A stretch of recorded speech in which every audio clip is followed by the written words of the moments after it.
Deanna, before we get the comments, can you just review again the timeline of, from now until construction and what that's going to look like? Sure. So, well, next week, Monday, we go to HPC, and I'll probably give them a very similar review of the concepts that you're seeing today, especially with the different design features, those overhangs and changing of the materials and incorporating the green infrastructure, I think are going to be pieces that they're concerned about. So we're getting in with them early to get initial feedback. Then I think we would like to schedule another public meeting sometime between now and the end of October. And McMahon is going to start their traffic study. We've got them on the council agenda for the 12th. And if there's any questions at all about that, please feel free to ask. But there is big data available, historic data that can be used in this traffic study. They're not necessarily just using COVID volumes in their traffic study, and I know that was a concern. So Dan McGinnis is here and can answer on that. So we've got HPC, we've got another public meeting in October. November, we're back to HPC again, I think with a more final idea of what we want to move forward with. And then it's into design with T&M.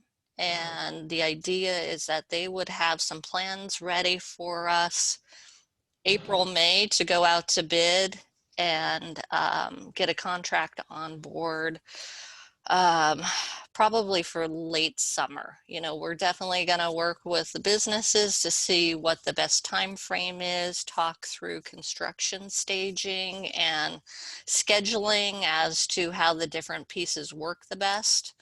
But that's currently our idea right now. And I just remembered we do have a standalone project on Witherspoon for sanitary sewer. The idea is that the work that needs to happen on the sanitary sewer is going to be completed in, say, like the January to March timeframe. So the idea was to get in after the holiday season and do the work we need to do on the sanitary sewer before the road project comes in. So that's the schedule we're looking at right now. We'll also be throwing in some concept meetings for the Green Street to Valley section in the next few months as well, because we do want to keep looking at the rest of the corridor and moving ahead different projects on in that corridor. I think I answered the question, Mayor. Okay. So please jump in, ask questions. We've got a lot of business folks here and we want to hear from you. Can I jump in, Michael Gale? Please. Hi, good morning all. Just a couple of things. When it comes to making the final decision as to whether this is going to, it looks like the choices right now are coming down to maybe a one-way traffic versus perhaps all pedestrian. How is that final decision going to be made if there indeed remain kind of a neck and neck in polling so far? That's one of my concerns is, what is that process? How does that happen to make that final decision? For either one of those concepts, when it comes to maintenance, I'm assuming that all of this is going to be maintained, the green areas specifically maintained by Princeton. And just, in looking at the areas of Witherspoon Street now where there are trees and things, they're not, those beds aren't particularly well maintained. So I do have a concern about the ongoing the ongoing maintenance of those, how that's going to be done. If you guys need more personnel, what it's going to do to the budget to keep that looking, great all year round. And I think the final comment I had was when I looked at the drawings that you put up, I would like to see a more equitable distribution of parking versus green spaces. It seemed to me that when we were looking at these, the concepts that some of the stores, let's say some of the storefronts benefited by having a significant, maybe all green space in front of them. Others had maybe just parking in front of them. I'm wondering if there's a way to more equitably distribute that so businesses will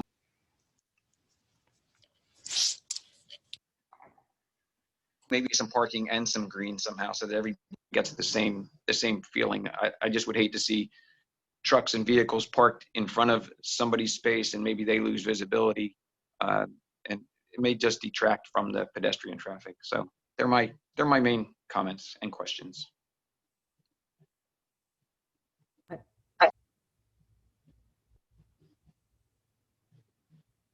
I was just going to say, I don't think we have an all pedestrian. That's not on the table now. That's it. I thought when Deanna showed that the voting of what folks wanted, I thought that was one of the ones that was pretty highly voted for. I may have been incorrect about that. It was, but we heard really strongly from the business community it was going to hurt you and not be feasible at this point. So we've basically taken it off the table because we heard you. Right. But as Deanna said, I think we're looking at, and I think what we heard from that last meeting was that maybe there was more of it might work better in the evenings. And so, if there's a way to structure this to allow for full closures temporarily. I mean, there's ways to set up the road where it makes it easier to administer that.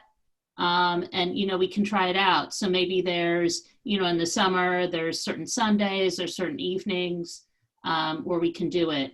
But as a permanent 24/7, I think we heard that that's not feasible. Okay, and I'm fine with that. I really didn't have a problem with either one of the concepts. I was just curious to know how the final determination was going to be made if those two were in voting. Right. So I'm good with that. And I just want to make one other comment in terms of where the parking would be versus the green space. That I like the flexibility of it because we can flex that to be responding to the needs of the businesses, because you have different types of businesses. I mean, you have the retailers, you have the takeout and quick pickup type of restaurants, and then you have the full service restaurants. So there could be some flexibility there. So, excellent. Thank you, Michael, for your comments.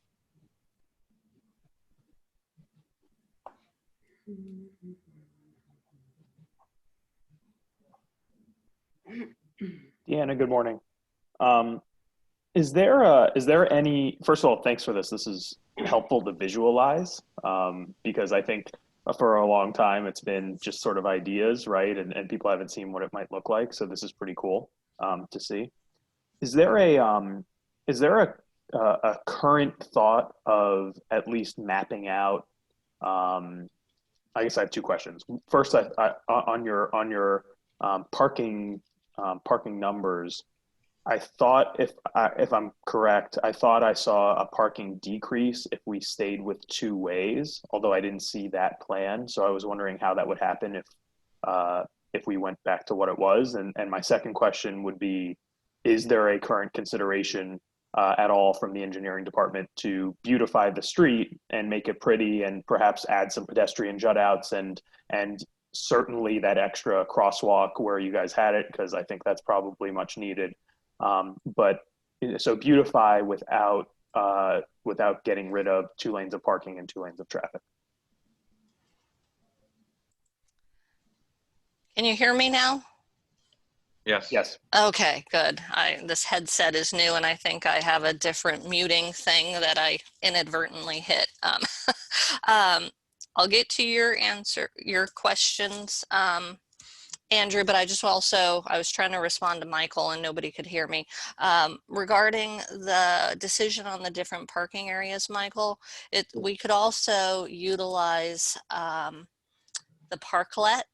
If there are areas that show as parking now, and there's a desire to switch them out temporarily for seating or other uses, we still have the opportunity that we could bring the parklet out and at least during the summer months utilize that space. So that is an option still. In terms of Andrew's question and on the the 2-way and trying to keep 2 lanes of parking and just add various things like mid-block crosswalk. We can definitely look at that. It will reduce parking.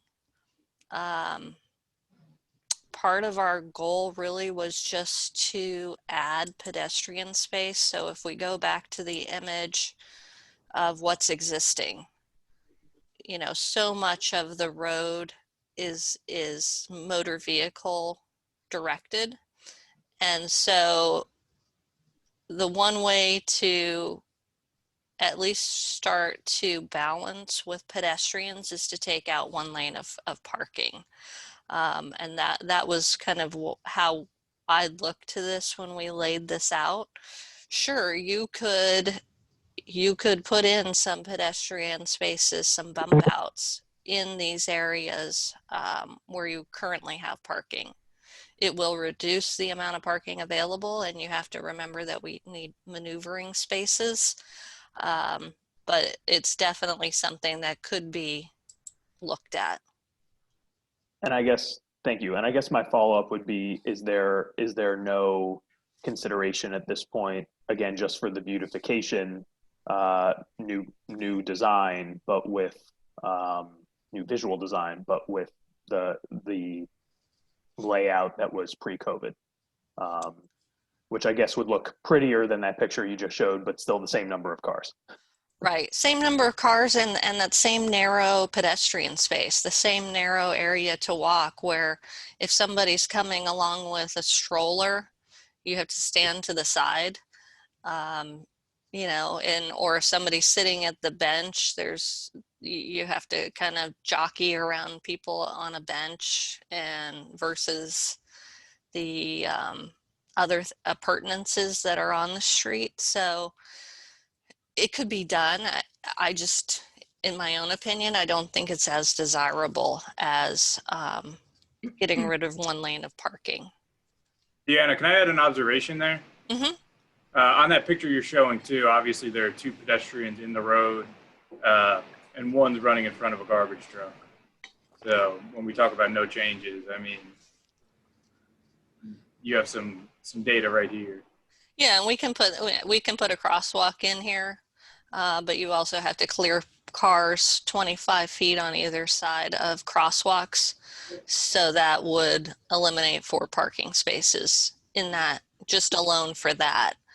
And Deanna, I was just going to jump in and say, since we're looking at the existing condition right now, it's all about trade-offs, because if we do stay with 2 lanes, 2-way, plus parking on both sides, we're going to have to replace the trees that are failing right now. We're going to have a difficulty putting in more trees or larger specimen trees that create a nice canopy, and there'll be very limited opportunities for additional green space. Also, it doesn't really provide us with the outdoor seating area that we really want to get. So it's going to be a trade-off. It's you know, either the vehicles get the space they used to have, or we look to a different balance, a different equation. And I also wanted to add something in here, Deanna, is the design should be safer for everybody, for people that are driving, the people that are walking, people that are parking. If you see this picture itself, like Justin mentioned, 2 people, 1 person running across a garbage truck. Look at that car that is coming across the wrong side of the road trying to duck the garbage truck. And that I have done many times when I have come through that road. And it is horrendous, you know, because you have to slam your brakes. People are still crossing. There's no defined crosswalks between Nassau as well as Spring Street, or maybe all the way up to Hullfish, you know. I mean, how safe it is for the pedestrians, how safe it is for even the cars that are traversing on this roadway. So I think the goal here is to consider safety also, as opposed to just parking or just the throughway travels or whatever. You know, we have the final goal should be basically safety also, you know.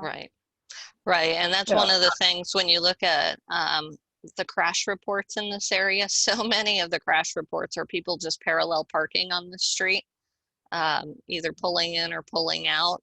of these various locations or making turns at some of the intersections, and they sideswipe parked cars or other features that are at the corner. So I mean, this is just evolved over time, right? I mean, the lanes are narrower. It's a very tight, congested space. And like Tejal said, we want to look at the safety of all users. Yeah, no doubt. And I understand that, everyone. And I don't mean to be sounding like like a naysayer here. I will say something that may not be popular with anyone on the call. I saw that photo, that car going around the trash truck obviously happens multiple times a day. I would never want anyone to get hurt, but let's be clear, that person is jaywalking, right? They should not be crossing there in the current conditions. And that, that would, I obviously would never want them to get hit, obviously, but that was a poor decision by that person. I think that's why I would love to see the additional crosswalks and things, but I don't know. I'll hear from more of the people on the call here today about two-way versus one-way. But certainly I'm of the opinion that I would love to see other opportunities to beautify and keep safe while, again, maintaining 2 lanes of traffic and as much parking on either side as possible. But that's just me. Andrew, can you quantify what as much parking as possible is? Because I've heard that, losing the 11 spaces between, like 11 of the 22 spaces between Spring and Nassau is unacceptable. So is losing 8 acceptable? What is that threshold?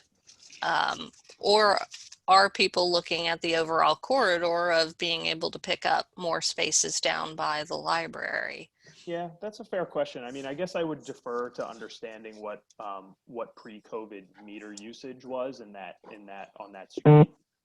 If it was consistently at or near 100% or 90% or whatever it was, perhaps you would have merchants here telling you that no parking loss is acceptable. And if you guys come back to us and say, there's always a balance, right? So if you guys come back to us and say, well, losing no parking is not possible because we at least need to put an extra crosswalk in, and that'll lose you 4 spots, right? Maybe 1 on either side. I don't know how it works, right? But then I feel like there can be some sort of discussion, but I would not necessarily answer that question without looking at least some more information.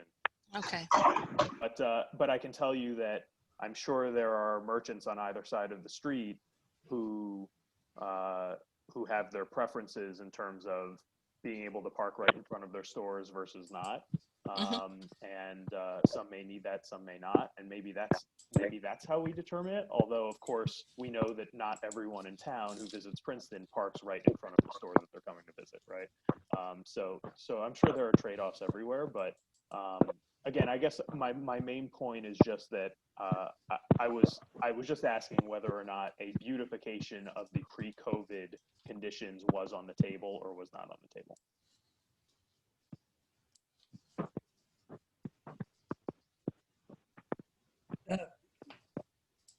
This is Frank Armanante. Am I allowed to speak at this point? You are, Frank. Please. Okay. I completely have the vision and the creativity to state this. We've had parking problems for 50 years in Princeton. I want to disregard the parking for that area from Nassau Street to Spring Street would not be considered. We've been talking about parking garages. Well, maybe it'll cause other areas to park. We don't need parking on the street. I have a restaurant. I have another building there, 2 buildings. Alchemist and Barrister is controlled by myself and my partner. Excuse me, Frank. I'm just going to ask if everyone else who's not speaking would please mute because there's some background noise. I can't hear Frank. Thank you. Thank you. Sorry, Frank. Go ahead. So I'm very interested in a visionary approach that this town should take with respect to the future. Well, the first thing you have to do about that to try to accommodate all the needs, and you can't. You have to really make solid decisions. But if if you want to try and do the decisions multiple that you have here, which I think are absurd, you basically take the street, take the gutters out, and put the street, not a street, but a walkway from building to building, and still have the ability to have the flexibility of vehicles to come in there for a period of time until you see how you can adjust to it. But to have two streets or one street is not in the future of Princeton. And if it is in the future of Princeton, it's taking away creativity, it's taking away environmental problems, it's taking away safety problems. The street looks like very badly with those trucks that we saw, and I experience it. I have not been in Princeton 50 years. I owned the place for 50 years. I've been in Princeton for 6 years because I've been in New York for a long time. But I'm here now, and I believe that where you're going with this is, depending on what you're taking, is not correct. You're dealing with too many options. There should be a couple of options. Either you leave it the way it is completely, or you change it and you make this road no cars, no trucks, nothing. That's the ultimate, the ultimate. But if you don't want to do the ultimate, at least put a walkway in from building to building so you can be flexible enough to change it. And I don't believe that any of the merchants, if they really looked up to their customers and looked up to their purveyors, they could control the time periods that they come in. Absolutely. And if they can't, I don't understand it. Because Okay. Could I finish? Can I finish, please? I'm sorry, Frank. Go ahead. I'm not finished, because this seems to be jetting out into many different areas of potentials. You don't need these potentials. You've got a way to solve this street problem. There's plenty of streets in Princeton that are connected for purposes of what we have to do. Princeton Witherspoon Street should be closed, period. But I'm hearing everybody talking about the various ways to do it. Okay, but don't leave your flexibility out. That's the main point. The main point is get that street going from building to building on each side. And it's not a street anymore, it's a walkway. You could still have cars come down by putting a number of you see in Somerville, they have, what do they call them? Bollards, yeah. They put the bollards up on each side and control it the way you want, from an hourly basis, a half a day basis, or whatever. But we're not thinking of a vision. We just want to keep it the same. This is silly.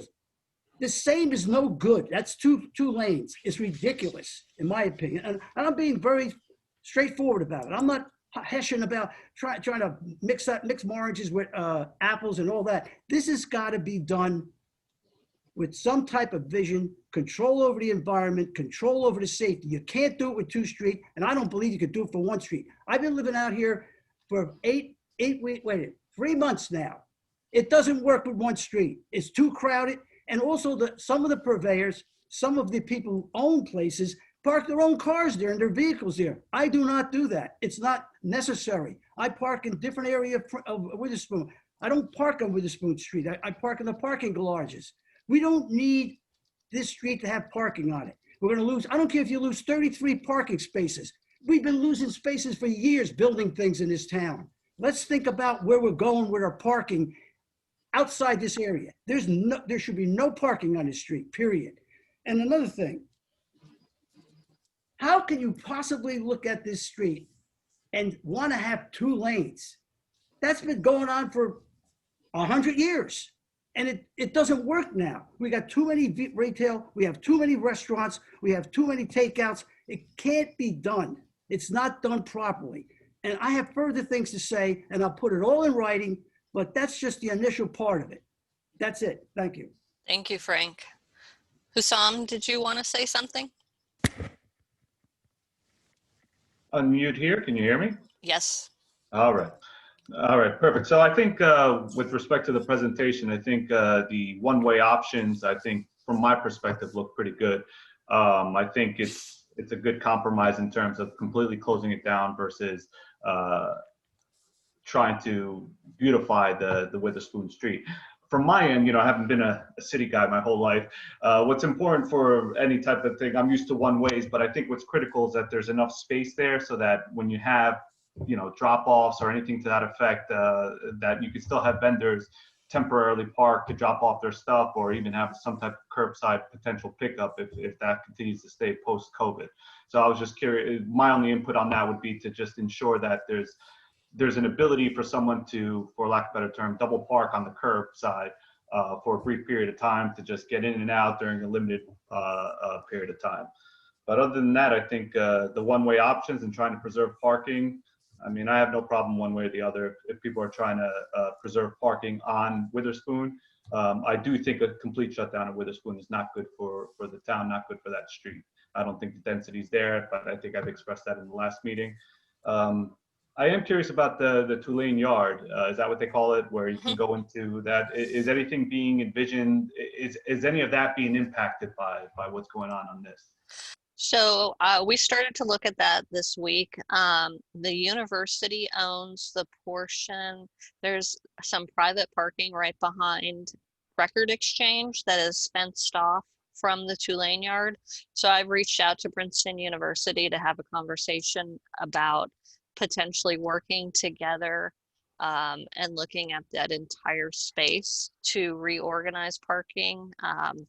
You know, just off of an aerial view, my staff laid in a couple of different options where we could gain some spaces. I'm not going to say numbers right now because it's, you know, the devil's in the details, but we are looking at that as an option.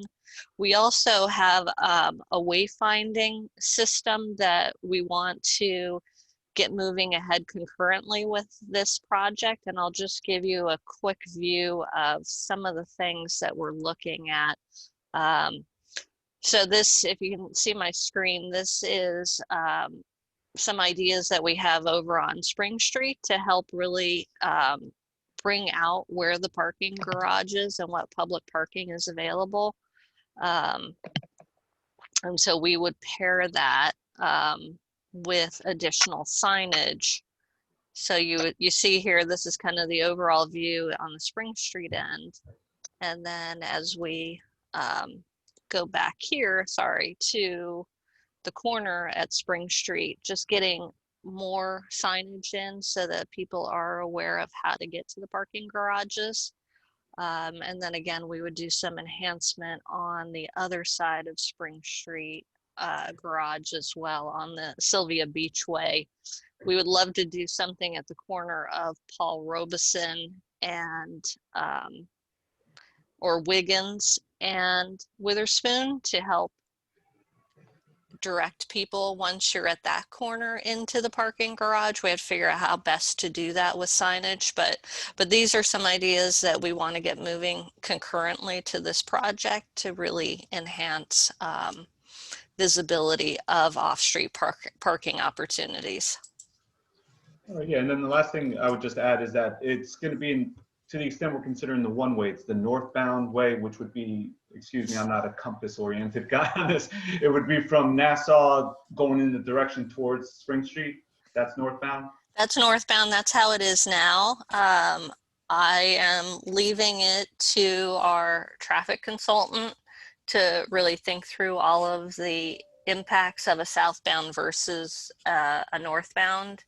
Yeah, So from a layman's perspective, the southbound, the only thing I could see is that it's always when the university is in place at that light, you know, to turn right or to turn left, sometimes that could really get backed up with people crossing the street. So that would be my only feedback on that.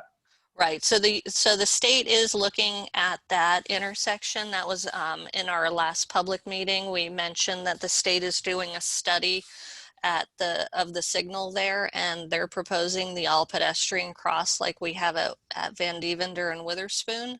So if that remains to be a signalized intersection with southbound traffic on Witherspoon Street, we would have all pedestrians stopped when the Witherspoon traffic is moving. So that should help get people get vehicles off of Witherspoon Street, as long as pedestrians are following the rules.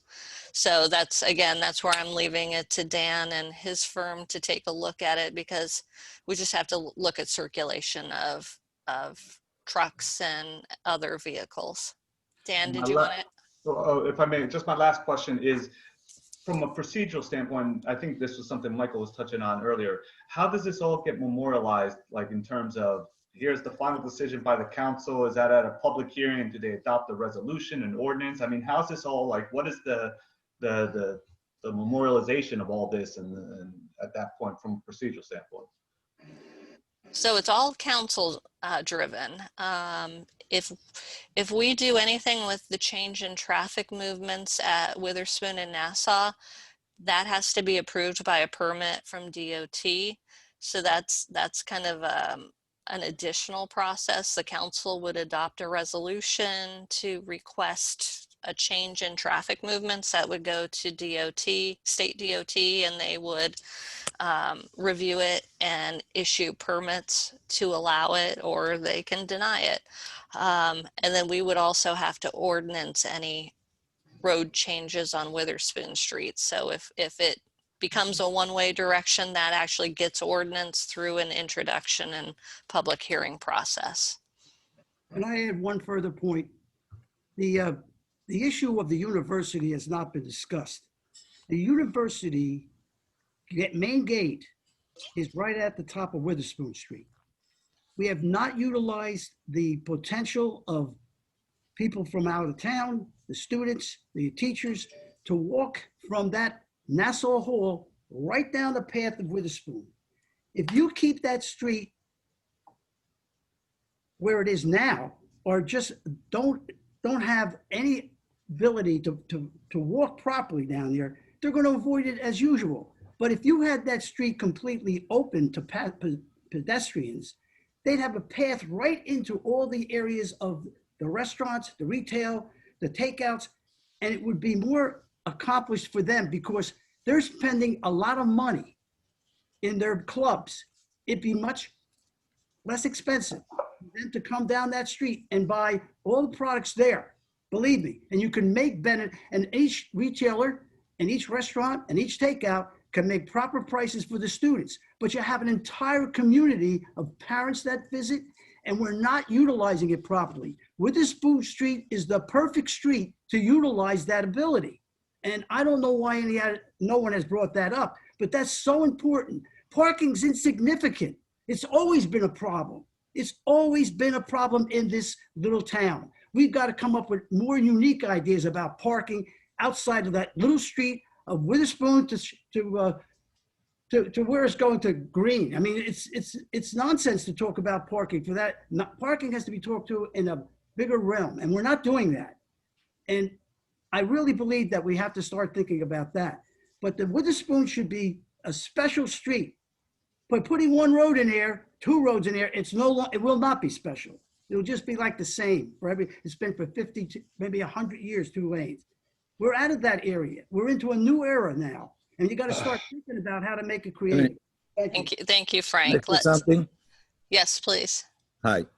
So I'm amazed how like something like COVID opened up to all this, because we would never be here talking, and something so negative open to so many things positive for the town, and so many ideas, and so many different opinions. So I was one of the first one being a fan of doing something. I don't know if you guys remember, but I was the first one saying, let's shut down the whole street. Because, you know, I grew up in Italy. I see this very commonly. And I went through the whole summer. I've been listening to everybody to say, a lot of you not even want to fan to be one lane. They don't want to do no changes. They want to stay the same. They don't want to do anything. Now I see more and more saying, oh, let's do one lane. So a lot of the merchants here liked what happened this summer, because we had thousands of people coming and enjoying the outside and everything. But we also have to think, like before we take final decisions, we have to think that right now we are still in the COVID season. And another thing that we have to think is this is a seasonal. January and February, when it's going to be really cold outside, will be no reason to be outside because it's going to be so cold. Those are two things very important. The takeout, like last night, we had a chilly night. I had triple my takeout that I was doing for days because it was a nice weather and people were coming out to eat. So we have to think that COVID, it did maximize the takeout for a lot of this business. So I see right in front of me, olives, Jules, and falafel. For them was very convenient. People park, 2 seconds, go in, take the food and go. So it was very nice. The whole lane thing worked preferably for us this summer. But also grow up, like I want to give an idea out there. I don't know if you guys want to consider or no. Like we call it pedestrian islands. So basically during the day, we have, because if you see outside right now, we have many trucks, many garbage truck and everything. So we can direct the whole pickup of garbage and all delivery to certain time during the day, and then close it and create like right outside the town areas of parking and have shuttles that can bring people in and out of the town. I saw that, I grew up and I see that many times in many places. Regarding the parking, I'm with Frank on that because I'm here 15 years around this restaurant and I've been seeing everybody complaining for parking, and I see like building come up like mushrooms and take away parkings. And now we worry about 25 parkings. I don't think it's going to make this huge difference having 25 parking or not. I'm definitely on for like a change of the street.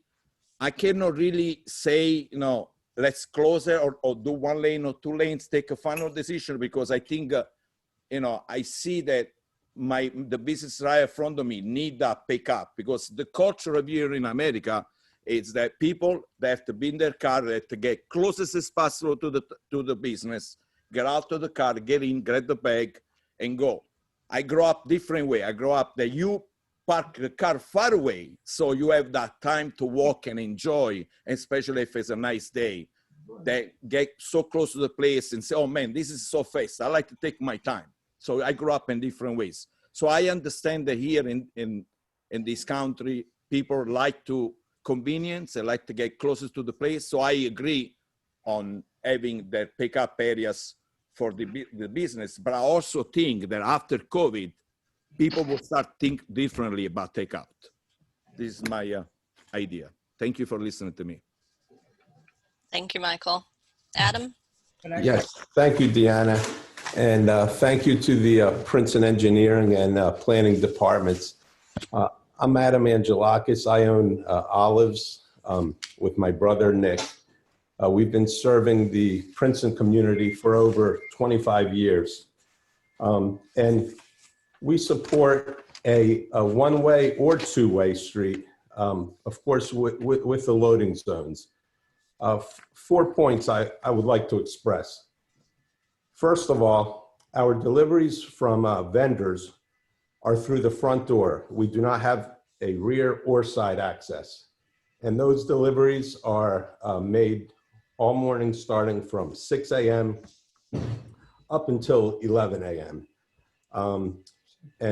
Second, the garbage pickup also is, the garbage pickup for our building is curbside 6 days a week, Monday through Saturday. Third, a loading zone is required for residents in the Princeton area, like Michael from Mezzaluna said, for picking up their orders. We have many families in the Princeton community pick up their caterings for their homes. And fourth, a loading zone is required for our delivery vehicles to deliver food to the university and its administration that will hopefully come back one day. Right now, with the university being closed. So thank you very much for letting me speak. Thank you, Adam. I'd like to say something if I could. I'm the office manager over at the Alchemist and Barrister, and I was also born in this town. I was born here in 1956. I've watched a lot of changes occur. And in the town, when the town purchased the playhouse that used to be over on Hullfish, one of the reasons is to alleviate parking issues and putting a parking structure up. Also, Spring Street was developed for that reason also. As a resident, even as a child, I was not allowed to ride my bicycle on Nassau. It was against the law back then, which is pretty interesting. All the meters back then were metered with no meter feeding allowed. So on Nassau Street, it was 30-minute parking. It made sure that there was the customers were being, serviced by the places. The parking spaces were not used, 2, 4, 6 hours at a time, which became really, really critical, I think, in the development. Princeton's been trying to do this for over, I'm 64 now, so this is 60 years that I know of, in my lifetime of, things like this being an issue. But I really like what Mikkel had said. He made a comment about, we were raised in this town, and we walked. We didn't take cars places. We rode our bicycles. We didn't have busing even to high school. We had to ride our bicycles. I was raised over by Riverside. So every day I was riding my bicycle to high school. So, I hear what goes on, especially, Andrew's concerns, et cetera, with getting customers in and out, having, being able to see the street. When you see the picture, yes, beautifying the street in 2 lanes, but you can't beautify the car. You can't beautify the truck that's sitting there, keeping it, in a 1 lane situation where I saw in there that you were switching the parking back and forth saying, here's an eatery. There were only 5 eateries when I was growing up. Now it's, it's huge. It's a huge thing in town. So I started seeing that the parking was being moved to, if you had an eatery, try to keep the spaces away from it. Yes, you have retail. I watch people who park out there. It's a two-hour meter, and they're going back out and they're feeding it. So, it affects the flow of the customers into all of the retail establishments, just, maintaining it. I did like what part of that plan of moving more spaces down toward Green Street and past Robeson, which seems to be a void area. I don't really see people being inside there, and we congested Witherspoon. We've gotten rid of a big piece of traffic in Witherspoon by the movement of the hospital. The hospital, that was like a main corridor. Something happened to somebody in town, that Witherspoon Street was that direct access. You could get right down and get emergency care going. So a lot of the changes in the traffic, saying we want to make this the most convenient for a customer. Why don't we have a, joking around, have a drive-up window when they drive into your store? I mean, how convenient do you make it? A lot of people who do come to this town do enjoy walking around. They're not just going to one place to eat or shop. They're going somewhere else. I really loved what Deanna said about, the parking, showing that parking, that we have those parking structures there and bringing that up. So those do get filled more, revenue goes into the town, and people feel comfortable, rather than being on the street parking. How do I get in and out, watching my door, et cetera. And I just wanted to, let you see what I've seen, growing up in the town. I'm not really good at talking in public, but I want to thank you, for your time. Thank you. You did very well. We appreciate that. And good point about the hospital as well. That has changed the function of the roadway in some respects. Who's next? Who else would like? Andrew? Yeah, I just want to clarify something real quick, and everyone on the call. My question as to whether or not 2 ways was on the table was not necessarily an endorsement of 2 ways. I want to be very clear about that. Just I like options. My wife tells me I have analysis paralysis, so that's sort of where I was coming from. I will say, listen, what Frank and McKelly and I'm sorry, Frank's office manager, I didn't catch her name, but Mark Giammo. Mark. So, I mean, what you guys have all said about parking being a thing here forever, that is true, right? We're a small town with a lot of cars kind of packed into one place. And I grew up here also. And it was, I think I've seen that happen since I was a little kid. Just because, by the way, it's also a perception issue for the town. I think always with Princeton and parking, there's perception and then there's reality, right? We know that sometimes the garages are not as filled as they could be, and street parking is very filled. People who visit town from out of town don't necessarily understand that. And that's why I really like the wayfinding for the garages. I think that's we need more of it. So what I would say is, just because parking has always been an issue, I would hesitate to call it, and I would caution everyone on this call from calling it insignificant. The fact that parking is an issue means that it is significant. Princeton has changed over my 30 some odd years here and over Mark's 60 some odd years here. We have more people visiting our town from outside of town than ever before. And because the perception, again, maybe it's not reality, but the perception is that one cannot find parking in town. Because that perception exists, we have fewer people who want to come to us, and instead they'll rather go to Newtown. They can go somewhere in Bucks County. They can go to Lambertville, which also has parking issues of its own, but still. You know, I think that what I hear most from my clients, which by the way are a majority from outside of the 08540 zip code, is that Princeton is annoying and difficult to get to, and why would I go there? And I can't ever find parking, and it's a constant struggle for us. So the reason why I'm asking about two ways, and the reason why I bring up parking, is because of the fights that we have to have, and seeing how any sort of closure or removal, like Deanna, to your point, how many parking spaces is enough, right? Any one parking space gets blown up in terms of perception.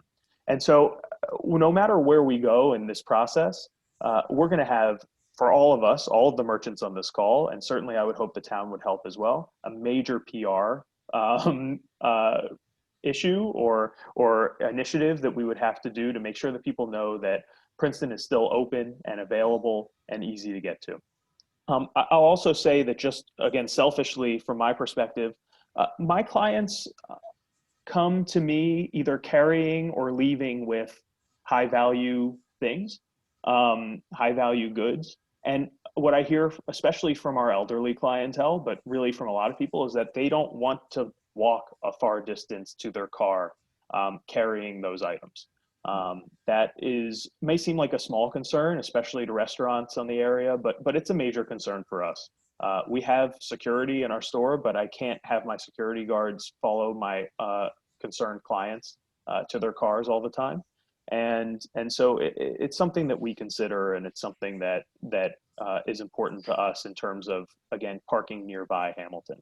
The last thing I will say, and then I promise I will shut up, is a little bit unrelated, although I will say, whatever we decide, timing is going to be incredibly important on this. Deanna, I know you mentioned the timeline. I am slightly concerned by a late summer start, which to me in state construction projects sometimes ends up meaning bleeding, and it sounds like it's bleeding into the holiday season or Q4. I imagine that we would have to close the street in order to do this work, which is, I mean, maybe you tell me we wouldn't, but that sounds like it would be necessary, which obviously is what it is. But the closer we get to December with a closed Witherspoon Street to do this construction work, and everyone hears there's construction in downtown Princeton, again, perception, we're going to have major, major problems. So I would just encourage the town and the engineering department to work together to come up with a timeline that doesn't bleed too close into Q4. Just again, thinking about everyone, all the retailers in town. Thanks. I promise I'm muting. Yep. I hear you. Thank you. Jack, did you want to say anything? Frank, Yes. let's let some others. One more point. Frank, write it down for us. How about that? And I'll be like Andrew. This will be the last time you hear from me.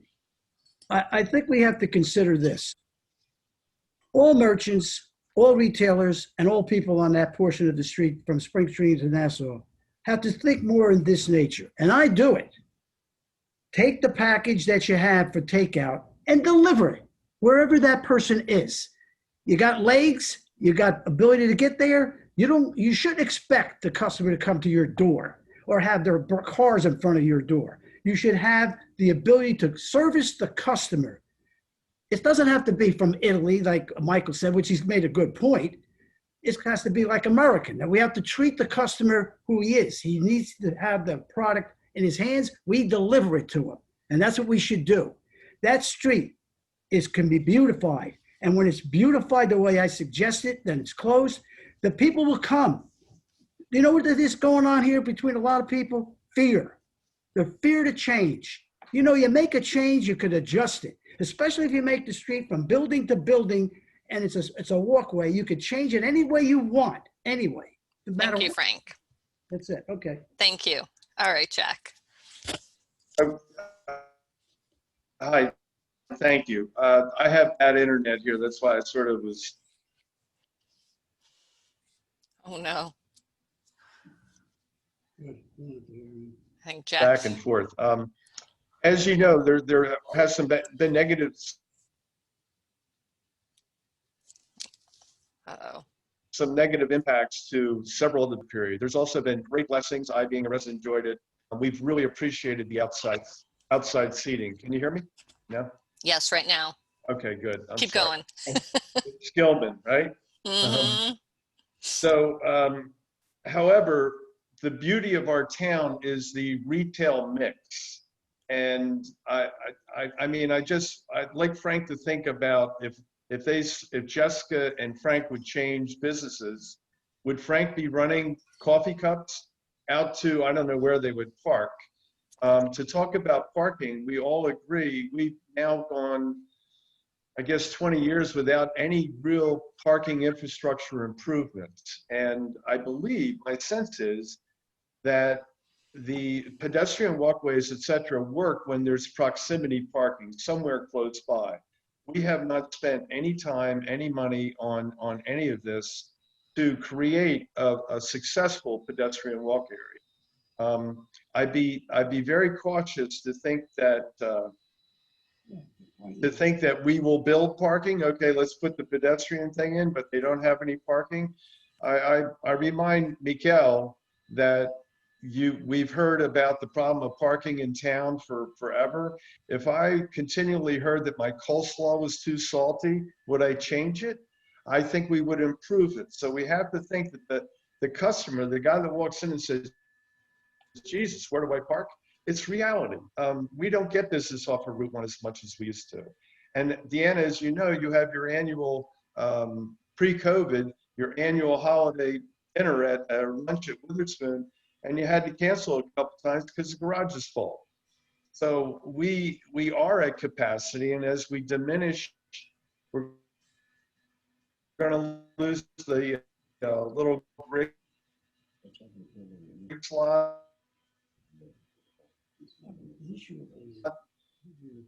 Whatever, I would argue, maintain the economic vitality of all the mixes of businesses we have on Witherspoon, rather than, is it going to be Restaurant Row? I don't know.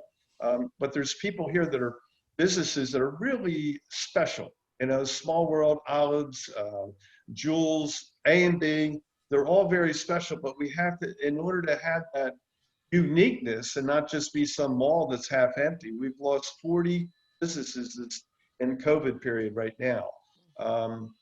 We just have to, let's be cautious about how we bring in and beautify.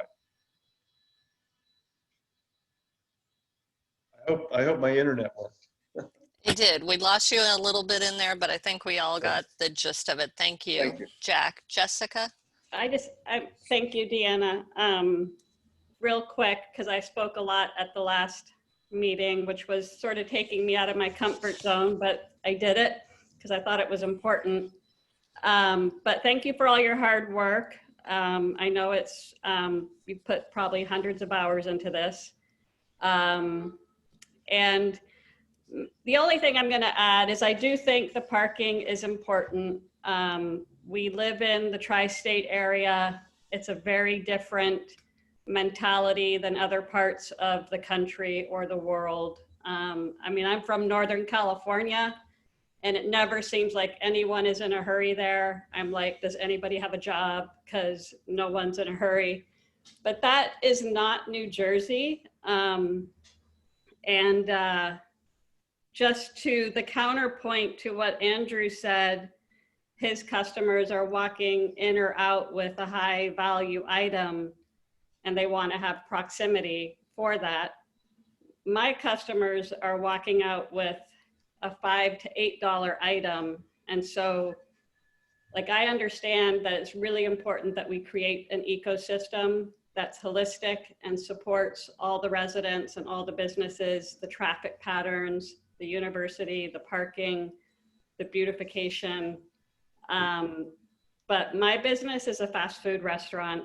And, you know, if you do any of the research on a fast food restaurant and what it requires easy access. That's why you see them in areas where there's parking and traffic. You don't see a fast food restaurant 10 minutes away from a parking area. So, you know, if we want to have the retail mix be as diverse as possible, we need to create something that's dynamic. And I agree that we need to be future thinking always. And I would also say that probably none of the businesses on this call are fearful or afraid of change, because we're all entrepreneurs.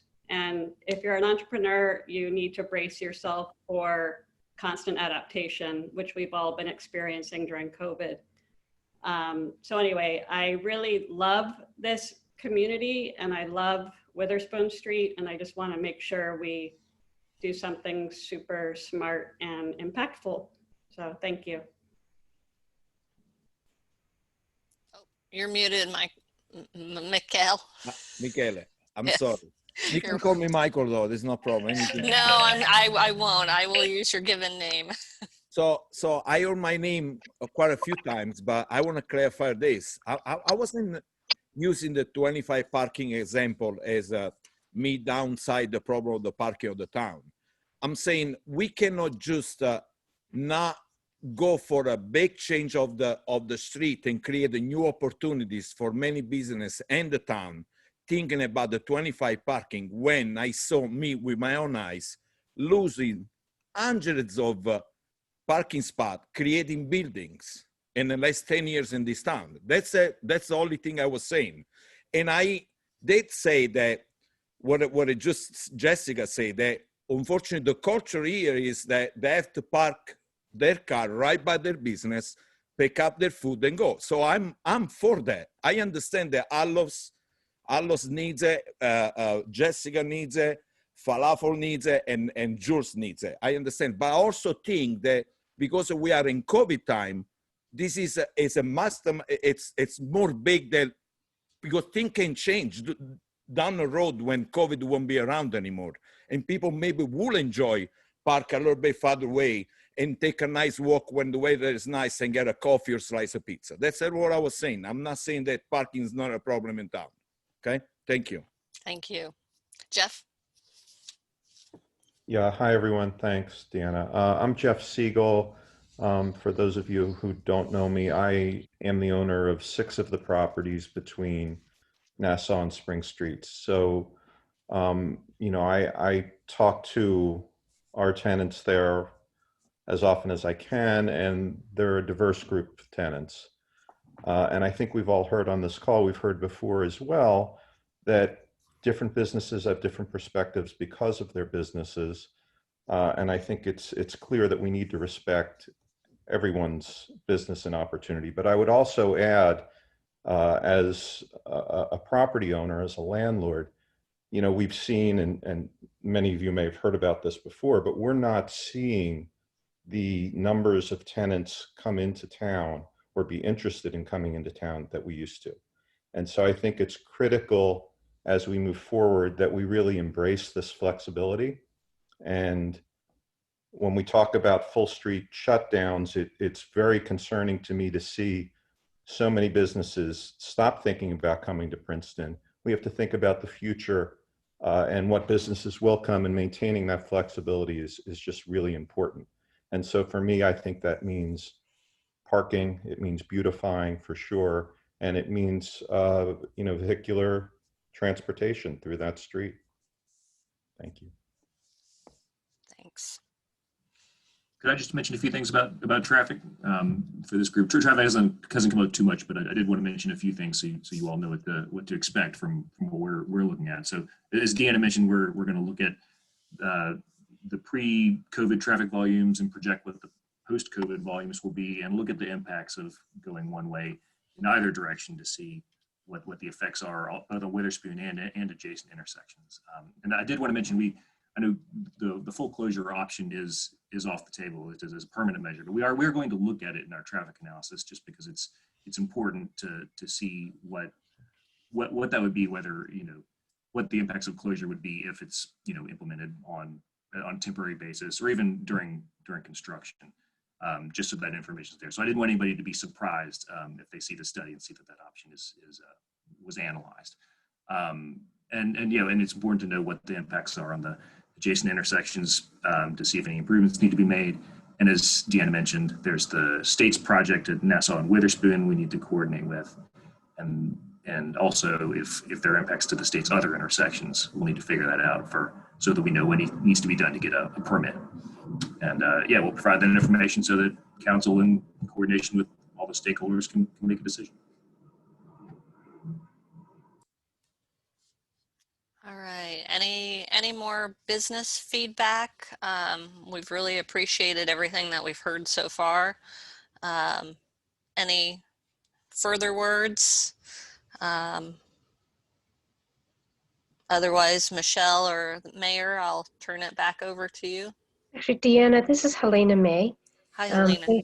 Good morning. Thank you very much for this session. It's very informative. I'm the owner of 300 Witherspoon, so this is not immediately impacting my building per se, but just interesting to hear concerns and aspirations of our fellow business owners in Princeton. And so obviously parking is a major challenge. And so I'm curious, like this is thinking out of the box a little bit. Have we considered leveraging properties that's not necessarily owned by the town, but it's for example, schools, a YMCA, where we have a lot of capacity, and it's really a timing thing, right? So it's at the timing that we need it for the businesses, dinner time, for example, those spots for these private or non-township owned lots, if you will, are available. Have you thought about leveraging those parking capacity? Yes, that in the parking study that we had done a few years ago that I referenced at the very beginning, that is one of the features that is recommended, that we look at these shared parking opportunities. And that's definitely, we can follow up with our parking department on that. In the past, Trinity Church has been an option for permit parking. And there are definitely other opportunities around the downtown that could be considered to work with, like you said, the YMCA and different, maybe St. Paul's in that area, depending on what their own needs are.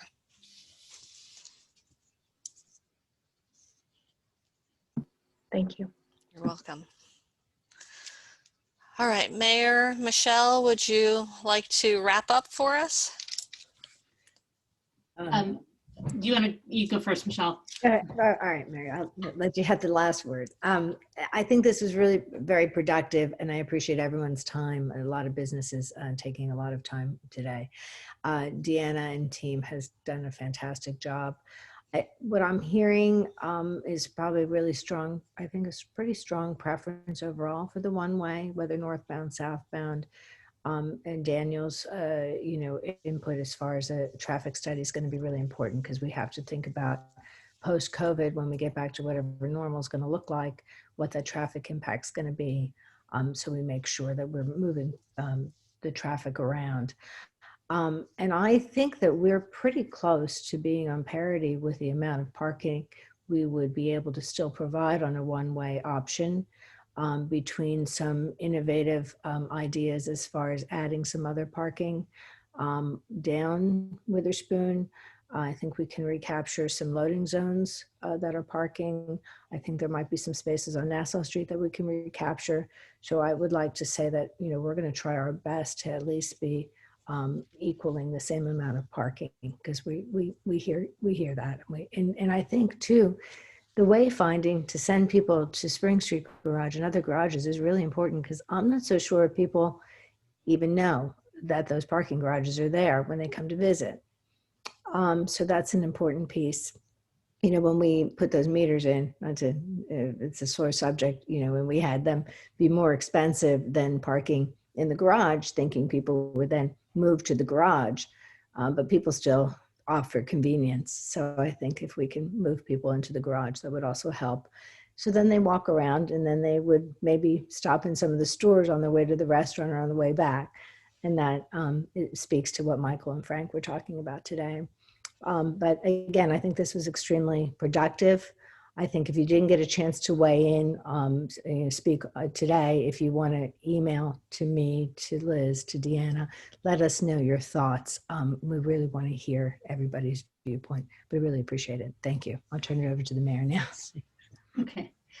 Well, first I want to thank Michelle for all of the work that she's done, especially in getting the street how it is now, to really help with creating space for businesses during COVID. And just want to thank you for all of your leadership on this. And I want to thank the engineering department too. And I want to thank everybody for coming on the call. You know, hopefully people feel like this has been an iterative process. We want to hear from you. You're one of probably the most important constituency to make sure that the improvements that get made on the street are seen by you as an enhancement and something that's going to help your businesses. You're a really important part of the town, and you know what makes Princeton special. This is Witherspoon is such an important street in so many ways. It connects, you know, at one end of the street, the Civic Center up through the university. You know, goes through the old township borough divide. You know, I think it's one of the places that really creates the sense of place for Princeton. So we want to get this right. We want to make it something that works better for you than what's there now, and makes people want to keep coming back to Princeton. So thank you for being a part of this process and really engaging. And, you know, because of that, I think we're going to end up with a better project in the end. So thank you, and to be continued. Yep. Feel free to join us at the HPC meeting on Monday. The information is posted on the website for how to get into that meeting. Otherwise, look for an invitation to another public meeting, and I'll email out to everybody the presentation that I gave today, the slideshow, since I failed to record my spoken piece. I'm sorry about that. And we'll also post this this discussion piece on the website as well. Thank you, everyone. Thank you. Thank you very much. Tejal, do you guys want to stay on if you're still here? Ian, yep, there we go. Justin, that's great.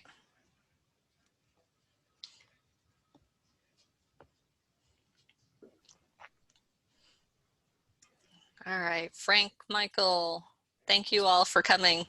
Mikhail, Thank you. Sorry. No problem. Thank you. Thank you so much. It's okay. Thank you. I'm used to. Let people call me Michelle. Thank you. Have a good day. You too. Bye-bye. Thanks. Thanks, Jennifer, for coming. Feel free to reach out if you have any questions.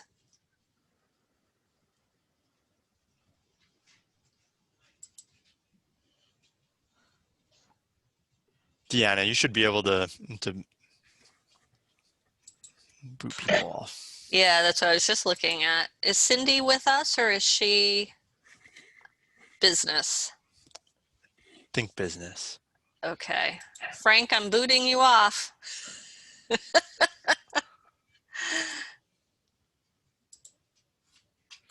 Okay, and I think Michael's on phone, so all right. Right.